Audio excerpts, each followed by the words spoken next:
Alright, what's going on, guys? No luck of taking this injector pump out. There's supposed to be a coupler somewhere in here. I can't get this thing to get freed up. I wanted to change the injector pump, see if I can get this thing running, but no luck on that.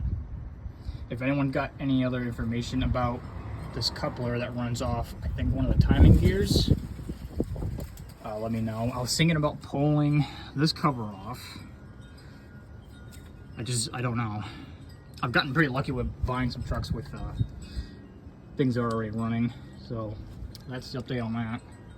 So far, don't mind the mess. Decided to get the radiator guard out. It's sitting right over there. I'm gonna try to see about maybe pulling the motor out. It's an E&D 711. Naturally aspirated, as you can tell, if people don't know. Naturally aspirated, doesn't have a turbo. It's actually one of the biggest motors that Mack made in the time when the B models were out. I got a E&D 673P series. This is just a E&D 711.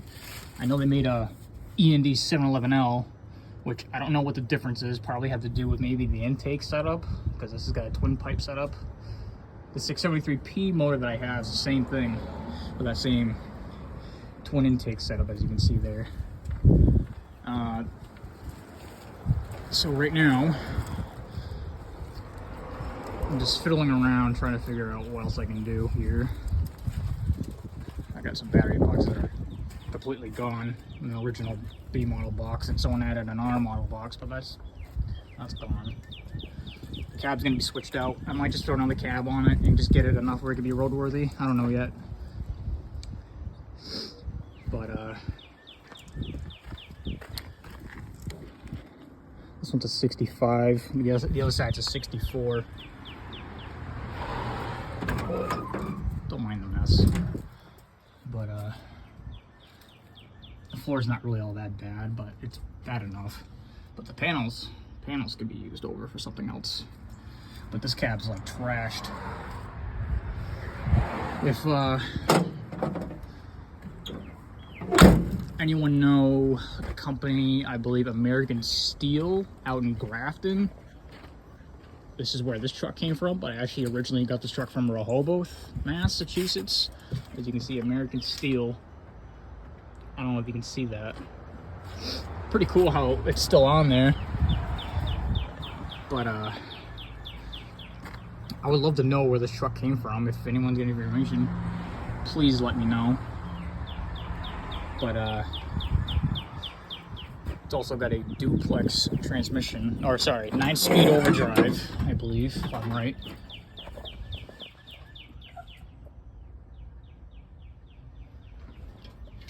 Again, the mess, sorry. B75T number 2717. This one's a 64 passenger side tank. My overall guess is probably between 64 and 5. I could be wrong, but let's see. Where's the chassis number on this? Oh, that's right. It's on this side. Where are you?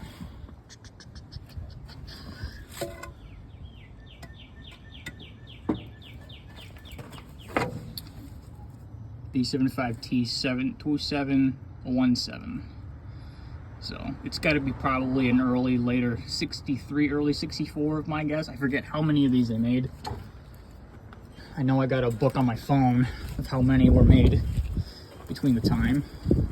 This is also running on 1020 tubed nylon or bias ply.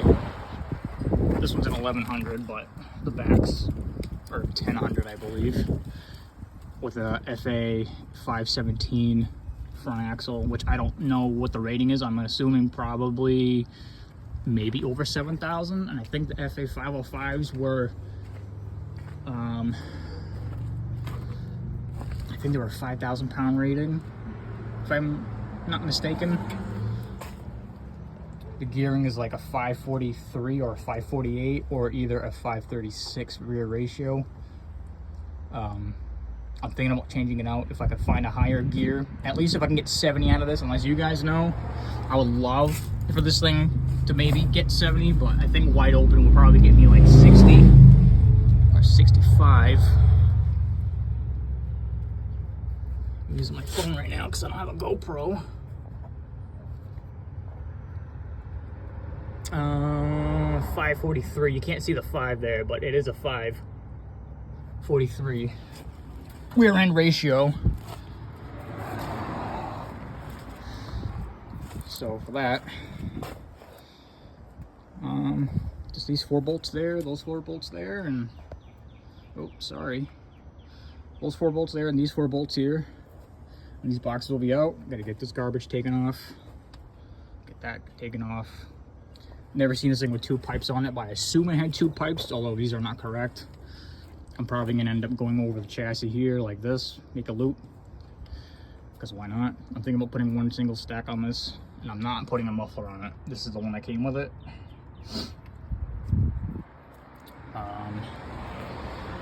Then after that, I gotta take this off, take the 5th wheel off. This isn't correct, and whoever had it last decided to weld it. But you can always cut these out with a wheel, maybe.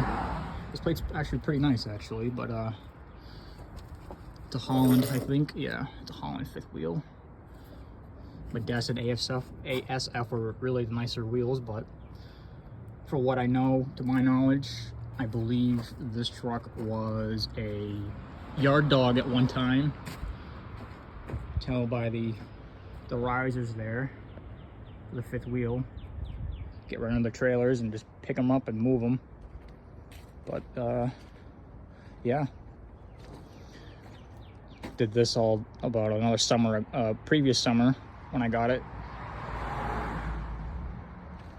If you guys are interested and want to see more on it, I'll keep posting anyways. But feel free to subscribe and like, share. There'll be more coming, but I got a lot of stuff going on. What would you guys suggest what I could do, or what I could I don't know. I want to update. I want to make the gauges and the cluster all digital, maybe. I know some of the hardcore B model guys will probably just tell me to leave it original, but I have another Mack right now. This is my dad's, which you guys will see later on. I've got 1 or 2 other trucks that are gonna have to be relocated soon. But yeah, if anyone's ever seen the difference between a B61 and a B75, the column is completely different. Pretty cool. I didn't know anything about these trucks when I got it, really, besides knowing they were, I think, 3 feet longer on the nose part of the cab compared to a standard B model. Usually, originally, they would be mounted right here on this rear front hanger. So I don't know if that's 3 feet. It's probably about maybe 1.5 to 2 feet. I don't know. Someone could correct me on that. Yeah, so who knows what'll happen next. But you guys will see the next video whenever that will be. But I appreciate you coming to the channel. Anyways, that'll be it for now. More pictures and videos coming up later.